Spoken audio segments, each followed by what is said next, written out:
It's massive. Matatayo. Ksiji. Right, hi everyone, it's currently the night of 26th of July 2021, and this thing just arrived today. When did it come out? April? That's how long I've been waiting, isn't it? As a cosmic joke, I originally tried to order it on HLJ, but didn't make it in time, and just in case, pre-ordered this guy by himself. And he arrived, what? April? I've been staring at this guy this whole time, almost giving up, but no longer. I expected to build this set before seeing the film, but I've now seen it. 3 times. At least now I can say from having seen it that, damn, the Penelope was cool. Cooler than I thought it'd be. So I'm even happier to have this. As you can see, this box is very big. It might not get across a bit right now, but maybe if I do this. This is a handle. It's like PG sized. It's not very heavy. Okay, it is a bit from this angle. But as a size comparison of how big these boxes are, here's this box. Here's Odysseus Gundam. See that? What the hell? I thought the box for this guy was going to have a bunch of padding in it. But no, it was actually just the size of the box that they sent me. For further comparison, here is a standard high-grade box.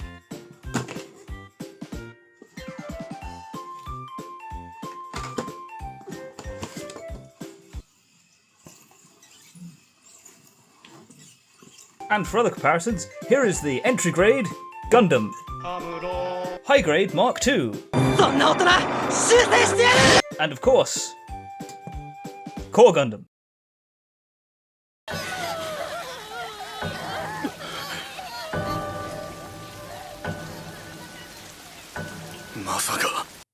Jesus Christ. So let's open it up and see what we have inside.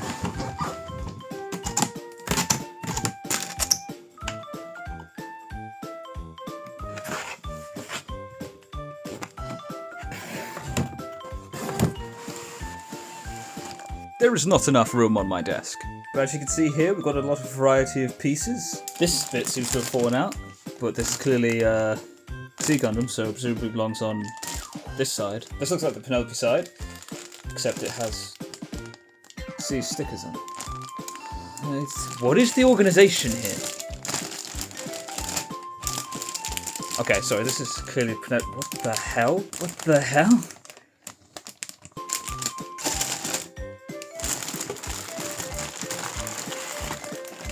This is the sea. No? The parts seem to be mixed. Well then, I guess it's time to get on with building this thing. Give it a moment.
So, the high-grade Penelope comes with everything you see here.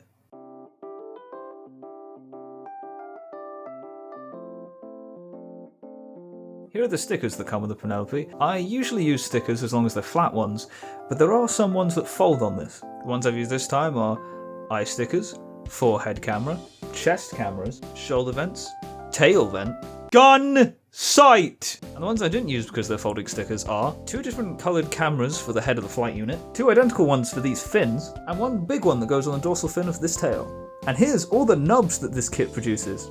But I don't need these anymore, so I'm going to put them in the bin.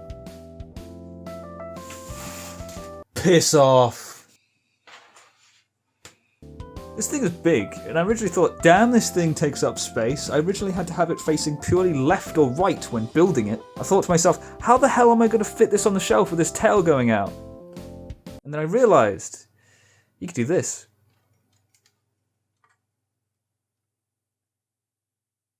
Yeah. Anyway, with that out of the way now, we can now turn this facing forward and get a good look at it. The build process of this thing was just lovely. The parts are so chunky and satisfying, it's like Christmas. And a lot of things made a good click. It was big and detailed without ever feeling fiddly or worrisome, and made great use of its size. Nothing felt complicated and everything felt like what you were doing mattered. Because of the greater size, it was also very easy to shave away gate marks, and they were all very well placed. Usually covered up, and only really did the blue parts show any visible damage. This is a bit more relevant to the main suit than the flight suit, because the flight suit has a lot of big faces, but luckily they're white, so nothing really shows up. And these are really big chunks. Anything on this that seems like one part probably is. And that was really exciting to see when you were building it. Like, look at these things, some of them are bigger than my knife. This yellow bit is a massive one-piece yellow bit. Ball joints on the hips are so thick, I thought I was building a Bionicle. Doesn't mean it doesn't have small details though. This red bit on the gun is the smallest part of the kit, and by far the only part that actually gave me trouble holding it in my hand and trying to shave it. All the parts are so solid too that the only parts I have complaint about is the comparatively loose head and tail. And it's not really that they fall down, although this does do that a bit.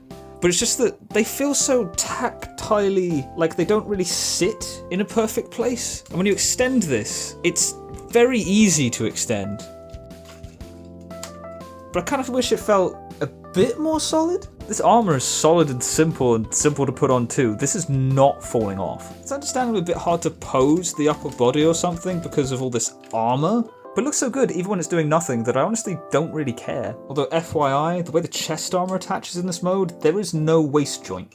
When I was building the main suit by itself, I was initially a bit disappointed after enjoying it so much that the bicep rotation seems to be so loose. But I quickly started to appreciate that, because that means I can more easily move the arm in this mode without having to grip the main shoulder under all this armor just to twist the arm. I think they did that on purpose. Now let's see how it goes off the stand. When you're building this and slowly putting on more and more of the armor, it looked like it was getting a bit back heavy before finally getting to the stand. It wouldn't fall over, but my main concern was getting these side supports to actually flatly touch the floor. It doesn't need them, but these things should technically be flat to the same level as the feet. And if you're like me and you care, sometimes it can feel a bit fiddly to get them right. While there are a decent amount of joints to handle, they're not as, say, annoying and loose as the Master Grade Exia, or as springy and tight as the Hyakushiki 2.0. There are no polycaps on this kit, and the inner grey parts are comparatively malleable when compared to the coloured parts of all the outside. Although as far as standing goes, it does seem that when you have the armour on, it's also kind of leaning on this. But at the very least, this thing isn't falling over or anything. There's also a few things to do in this mode. These shoulder bits come off at a peg, and then you can put them on a higher peg, and that reveals vent detail underneath that I'm not quite sure what does. You can also replace these bits on the chest with the included vent parts to simulate expelling heat. They come off easy enough with these indents meant for catching your fingernail, but they don't ever feel like they're ever going to just fall off on you, which is good.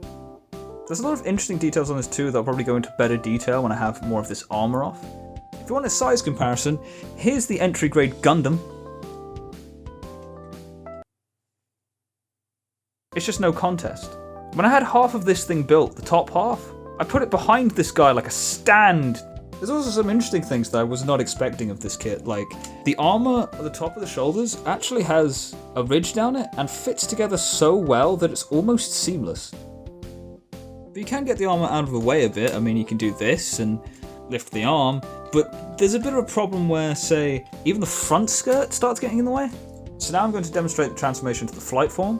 Firstly, you want to entirely extend this dragon head up. Then you want to close the V-fin like it's the Zeta Gundam. Then you just sort of press this compartment that it's holding onto as down forward as possible, and then just drop this over the head.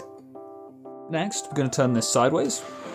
First of all, we're going to take the front of the shoulder armour a bit forward, out the way. So now we can move more of the front skirts forward. That way we get to move a bit of the skirts underneath the big armour pieces. Then we do a bit of an awkward thing with this back bit of the armor for the shoulder. It's on a sort of folding arm with multiple pivot points, so you have to straighten it out for this part.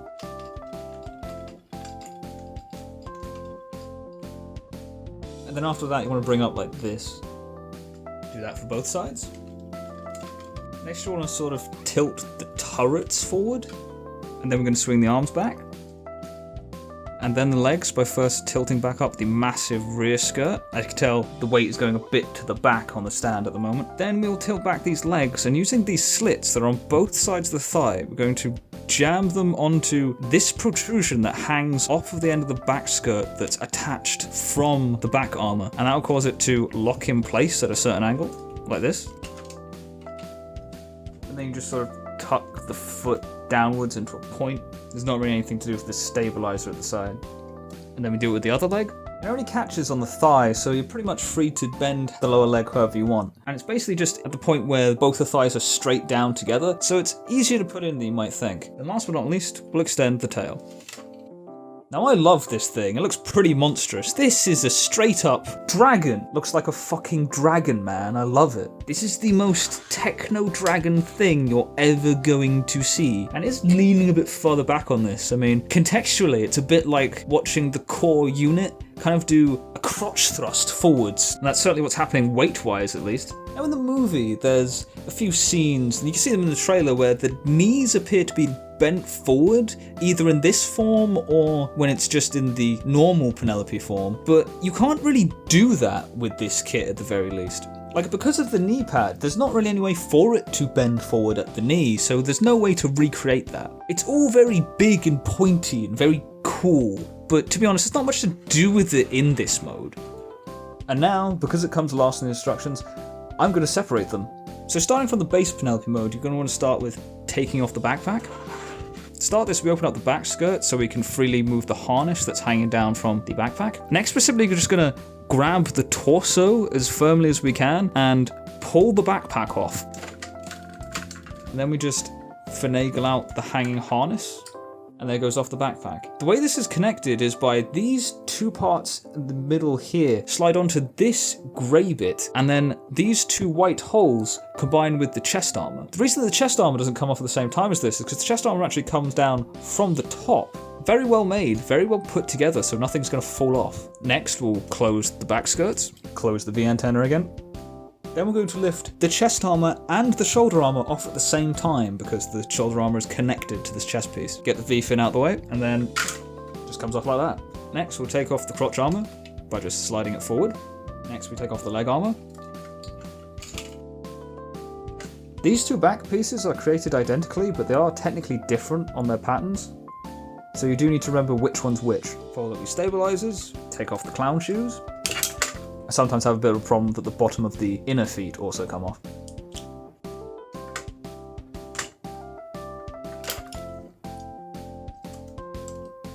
So then we detach the harness from the bottom of this, pull out the tail, and fold the head entirely forwards. Then we'll take the front skirts and fold them forward like this. Plug them into the bottom of the dragon head. Separate the shoulders from the main part of the torso. Slide the torso through the center to plug into the white slots at the back it uses in the armor mode. Then we take this support piece, put it underneath, slide it into the groove here. Take the other support piece, slide it in from the bottom, connecting it to the previous support piece, and also plugging it into the bottom of the front skirt and the side here. Now it's very secure. Next, in what requires the most finagling for figuring out how this is going to be positioned before it's even attached to the main body, we have to bend this a bit and put the gun forward. That seems about right, but we'll see how well that connects. Sliding back onto the body. Went pretty well, now do the other side.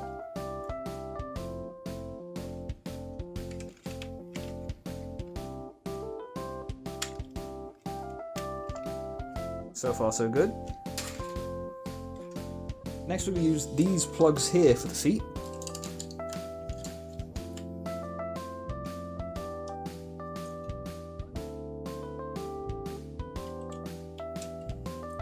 Then we plug the thrusters onto the back.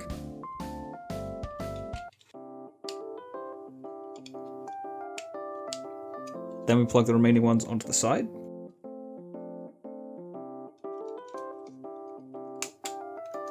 Then finally, we store this harness bit on the bottom, like this.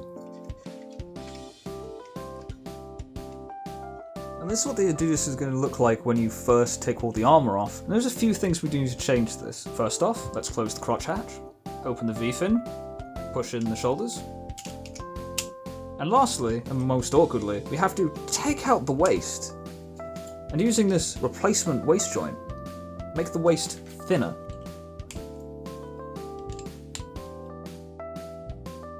It's maybe not something you want to be doing too often because of the risk of wearing down these connections, but I really like the play factor to it. So anyway, here you have the Odysseus Gundam, which gives us a good close-up look at the suit itself. Personally, I'm a very big fan of the colour scheme. Everything is like a darker take on a classic Gundam's colour. White with yellow and darker blue, and red eyes.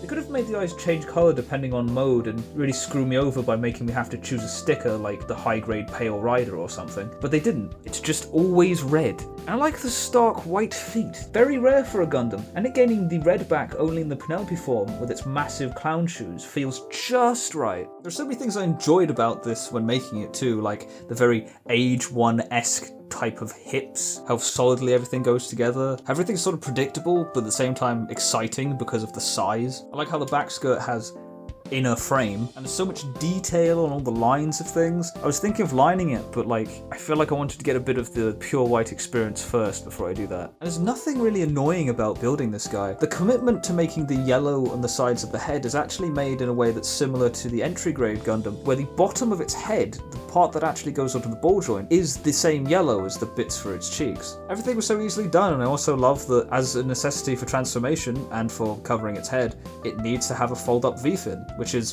very Zeta Gundam-like, and as a Zeta Gundam fan, I really appreciate that, because some Zeta Gundam kits don't even have that itself. I also like how, very interestingly, the side skirts line up with the cutout of the back skirts. I wasn't expecting something like that. Interestingly enough, when I was building the legs, these calves are almost entirely hollow, which I thought was a bit weird at first. But then after thinking about it having to be in flight form, having something that weighs quite a bit on the legs would have just further affected the balance and also just kind of ruined the hip joints. There's a few things on this kit like that, which I bring up a few times, where it feels like disappointment or surprise in a weird way turns into actually appreciating a deliberate feature, what it feels like. As for the articulation, the head moves around quite a bit despite there being, say, a lot on it.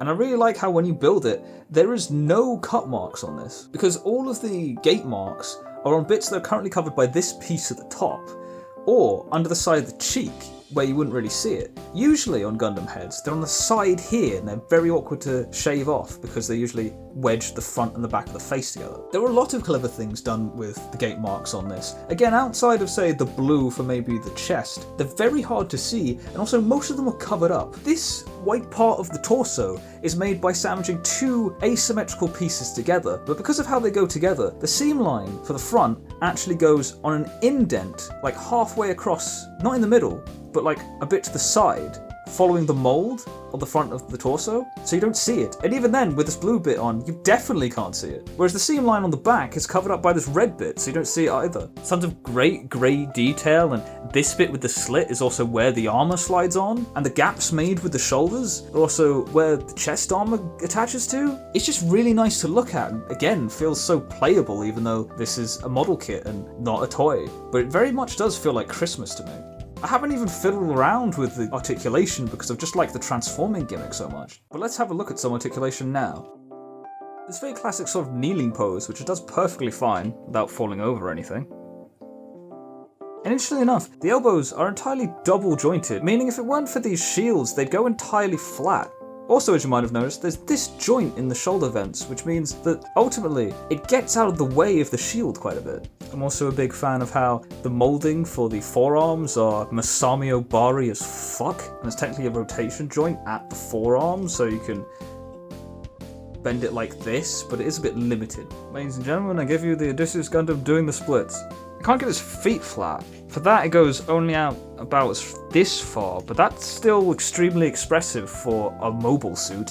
Another really nice thing is these fists. They're basically moulded in one part, this grey bit with the white on top. Very normal, very normal. However, it just feels so much girthier than everything you've seen before. And it goes on very solidly. Like, you push it in for like the initial resistance and then it just keeps going. So you can kind of pull it out for more articulation if you need it. And it comes with a few extra hands. However, in this case, it's mostly just these splayed open hands, but damn do these things feel like they have such volume to them in this size. And unlike the Sea Gundam, apparently, these don't have any holes in them. You also get one hand for the gun, and it sandwiches so well. Like, this doesn't have really any give to it. It does occasionally slide down and get a bit looser, but as long as you push it up, it just sort of wedges in the perfect place to hold the trigger. If there's any looseness to this, it usually comes from this sort of play, which is technically part of the front unclipping, because this is made of 3 parts, 2 grey parts sandwiched over the handle, and then 1 white part on the back. This gun is quite detailed for a high grade, considering, say, the high grade Mark II's gun is just 1 colour, but it is also massive. Naturally, he can hold it, which does give quite a good impression. I didn't show it in, say, Penelope mode or the flight mode, and it can hold it in the Penelope mode, but for the flight mode, it kind of has to whisk back with the arm, so it kind of has a disadvantage, and wow, the arm really does bend that far back on the elbow, doesn't it? And now for the flight unit. The flight unit goes together surprisingly solidly thanks to the 2 support units. In fact, if I have any complaints about the solidity, it's that it's kind of hard to get one of them out again. The only real problem involves balancing the shoulders, because depending on how hard you open it, it's going to collide with these pieces that you put on afterwards. But it is so nice that it stores everything, even if it technically needs extra parts to do it. So the problem with these 2 pieces is that they have to slide off from each other, and like, they're surprisingly solid. So even getting them off each other feels like it requires some twisting to make it more easily go, but there's no way you can twist it while it's actually on the Penelope. This is me trying to take this joint out. You have to try and get it out from here, and unplug from here, and also slide from here.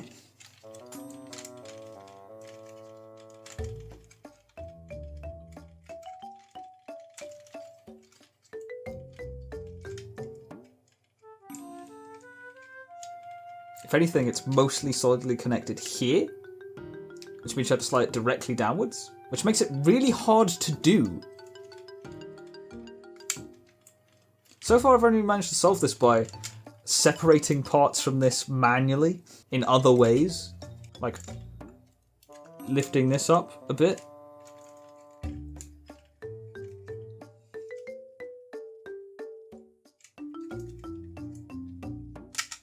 And then sliding it forward so everything sort of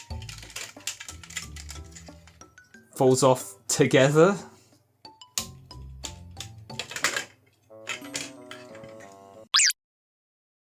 Now you may have noticed something. I'm holding this with my hands. This is an important note to make. In the normal release for this, the normal release has the remaining parts of this stand. However, the twin set release only has the clear stands provided that both the Penelope and the Cassie are given, with these extra parts in order to both stand it on their stand and also use the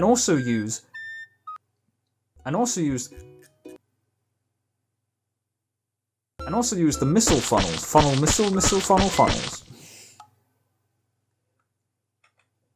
Now, while both the peg for the Odysseus Gundam and this have the same size, the specific extension piece for this clear stand only plugs into the Odysseus Gundam's crotch because it has these pieces at the side which poke out. The problem with the bottom of this is it has a flat hole, so these bits at the side interfere with that. So there is no way to display this by itself from buying the twin set.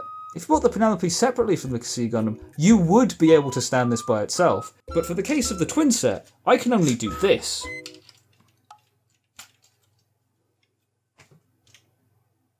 It looks like I'm running a puppet show! So guys, are you seeing it yet? Are you seeing why I might love this kit? Do you see it? This is just this. It's the same thing, my guy. No wonder I love it. Sure, saying model kits by their play pattern is a bit of a weird way to describe them because they are model kits and not toys, but this thing is still technically a high grade, and therefore, like other high grades, still technically toy-like for children. So transforming both of these back and forth is quite a delight. While this is a bit more easy to do, just the play factor of this alone really makes it for me, and nothing feels at all fragile or anything. So yeah, it is a really nice kit, although I did pay for it in blood. This is truly the height of Anaheim and Bandai's high-grade technology. But it is a few years old now, right? So I guess it's time to build the latest model kit. Go!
The high-grade C Gundam comes with everything you see here.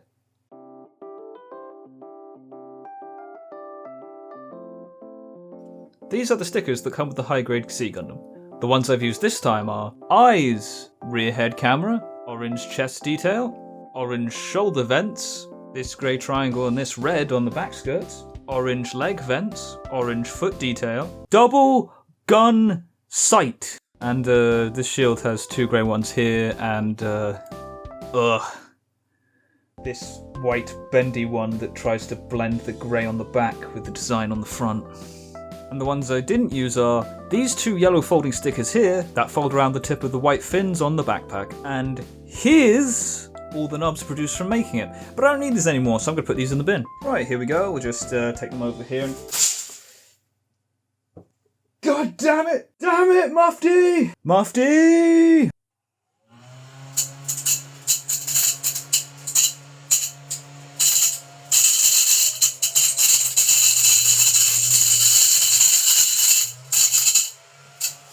You know, it's real hard work having to clear up after you terrorists. You know, it's real hard work having to clear up after you terrorists. You know, it's real hard work having to clean up after you terrorists.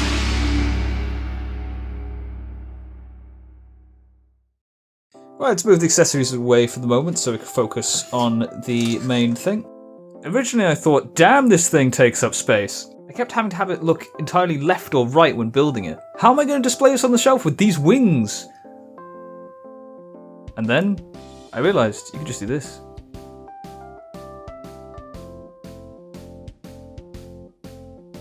Yeah. Anyway, so now that's fixed. God, look at this guy. It's already worth it just for the effect alone. Not a big fan of the stickers, especially the shield, but man is it nice to look at. Even in a neutral pose. Big guys like this are just cool like that. Can you believe he has giant open hands? They're even bigger than the Penelopes. Everything's so monstrous. Feels good. Once again, the build is such a breath of fresh air. Familiar but different, clean but detailed. Once again, big fan of the use of grey plastic. And the stuff like the chest and the Techno Doritos. It was such a joy to put together. This kit is massive, but it has the smallest faceplate I have ever seen. But the weirdest thing about it is, even the way it's cut up means that it's perfectly designed to hide the gate marks when it's in the face. Tiny, but feels really high-tech the way they did it. There's a few design differences between this and the game design and even the novel, but this is kind of a good mix of both of them. By the way, Penelope looks more like a monstrous dragon knight in the novel. There's also nice details like how the calves or the shield are quite reminiscent of the new Gundam. By the way the hand holds the gun is way more solid than the Penelope. This thing ain't moving. Men, what's stopping you from wearing shoes like this? Interesting thing, the chest fin naturally limits the upward articulation of these dangly wangly bits. They do move, but I'm not exactly sure why. Interestingly, the grey on the front skirt here is actually moulded plastic peeking through on the back, but that detail on the back is represented with a sticker. It's got to be the weirdest shoulder assembly I've ever built.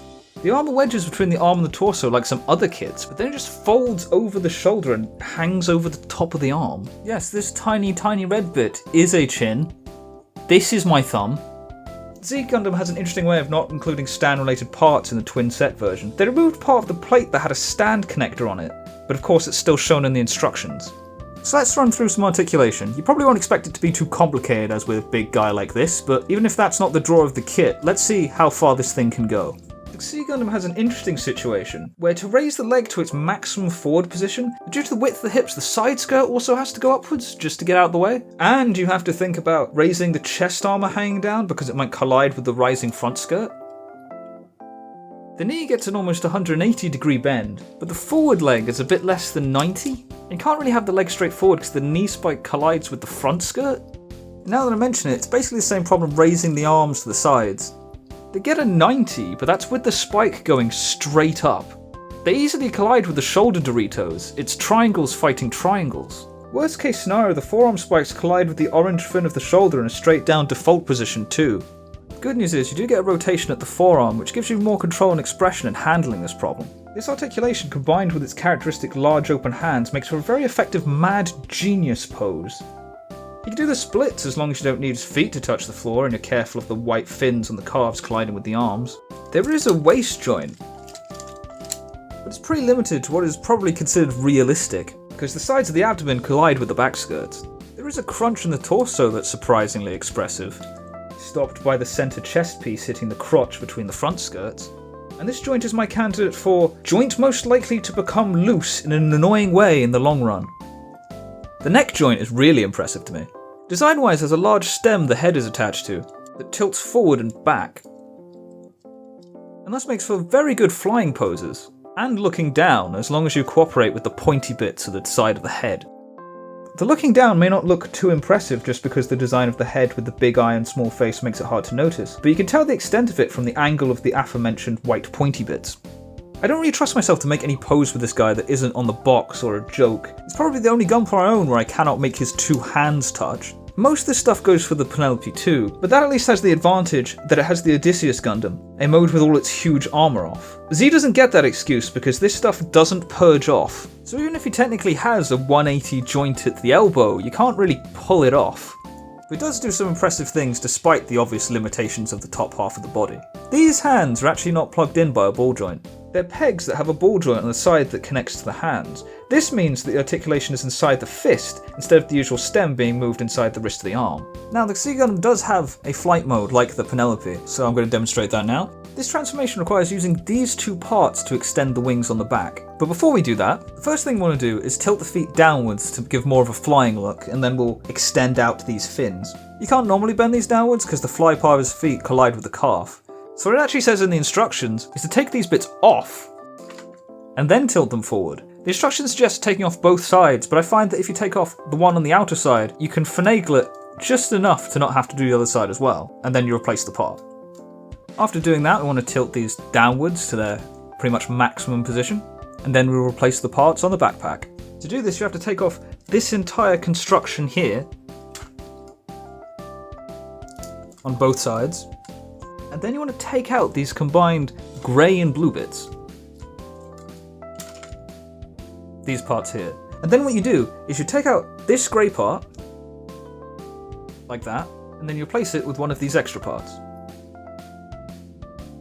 Do that for both sides, like so. An extra step before putting the wings back on. The instructions want you to flatten these beam sabers the way they stick up. The way it recommends doing that is removing them first, rotating the construction they're on, and then putting them in from the side. But you can actually just rotate them at the joint and then flatten them. Like so. After doing that on both sides, What we want to do next is open up the Doritos, like this. Make sure the chest bit does not get in the way of the Doritos.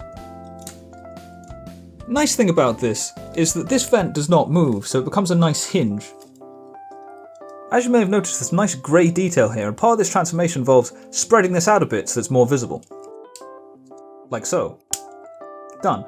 And now, to replace the wings, first we'll put this fin bit as far up as it'll go, and this bit down here, down as far as it'll go. Plug it into this, at this angle, and then you can plug them back into the grey holes they left. And there you have it, quite neutrally in its flight mode. With just a little bit of imagination, you can get it looking like this. Straight off the box art. By the way, the shield plugs into a hole in the arm here. It slides up to adjust a little bit, but I don't see why you'd want it anywhere other than around here. And when it's not in use, they get these neat covers that actually have a set direction. On the back here, there's a nub to make sure you point it the right way, just so the tiniest bit of detail here on the front is actually represented. And the hands slot in quite simply as a nice slot here, but unlike the Penelope, they do have a bit of hole in them. This kit is a real fun time. It feels like they took all of the technology they used for making the Penelope and put it in a different direction. My only gripe with this, and similarly Penelope, is basically just the stickers. I wasn't expecting something to require folding stickers on the fins, and especially so many for the Penelope itself. And to be honest, these orange stickers aren't the best thing in the world, but at least they don't really expect you to fold them much. At least in the shoulders and in the inner calves, it's moulded plastic. But probably the biggest disappointment, and one I'll probably remove later, is this thing. It just looks awkward and it feels like they should have sold it somewhere else. And these grey bits here on the inside of the shield feel like it should have been moulded detail. But with all that said, this is definitely a one-of-a-kind kit and worth getting if you just like the look of it. There's nothing at all disappointing about it, and it all looks great, and it's a very big breath of fresh air in a Christmassy sort of way, again like the Penelope, for just how big the parts are you end up putting together. Indeed, how small some of the other parts are. So, without further ado, there's only one more thing left to do. Whoosh!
By the way, the funnel missiles themselves come in 2 different shades of grey, one for each mobile suit. The instructions tell you which one. And the Kasei Gundam's beam sabers were very easy to use, with the hands coming with a helpful tab to plug it in securely, although the ball joint in the middle of the palm did feel a bit loose and fiddly once I got it into the arm. But this also could be a matter of slightly different tolerance. And for anyone who, because of this movie, is thinking of getting into Gunpla, I want to congratulate you. You made an excellent investment with your flame wallet. ならない言葉も一度描いて赤色に染まる時間の気はすれ去れば悲しい世界も二度となくて荒れたり口がこぼれ落ちてく一筋の光へ